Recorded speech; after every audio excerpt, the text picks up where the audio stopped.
എല്ലാവർക്കും എൻ്റെ പുതിയൊരു വീഡിയോയിലേക്ക് സ്വാഗതം. ഇന്നത്തെ സ്പെഷ്യൽ ഉപ്പുമാവ് എങ്ങനെ ഉണ്ടാക്കാമെന്നുള്ളതിനെക്കുറിച്ച് പരിചയപ്പെടാം. അതിനാവശ്യമായ സാധനങ്ങൾ: വെളിച്ചെണ്ണ, കടുക്, ഇഞ്ചി, മുളക്, കറിവേപ്പില, സവോള, ഉപ്പ്, മഞ്ഞൾപ്പൊടി എന്നിവ ആവശ്യത്തിന്. എന്നാൽ നമുക്ക് വീഡിയോയിലേക്ക് പോയാലോ?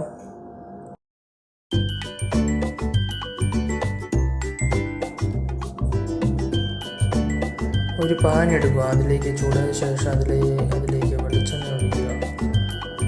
അതിൽ കടുക് പൊട്ടിക്കുക. അതിനുശേഷം അരിഞ്ഞു വെച്ചിരിക്കുന്ന ഇഞ്ചി, പച്ചമുളക്, കറിവേപ്പില, സവോള ഇവ വഴറ്റിയെടുക്കുക. അതിനുശേഷം ആവശ്യത്തിന് വെള്ളം ഒഴിച്ച് ഇളക്കി കൊടുക്കുക. വെള്ളം തിളച്ചതിന് ശേഷം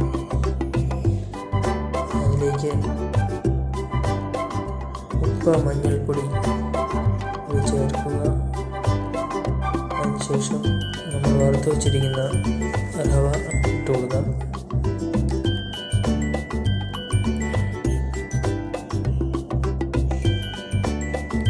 ഇതെല്ലാം ചേർത്ത് നമുക്കൊരു 5 മിനിറ്റ് ഇളക്കുക.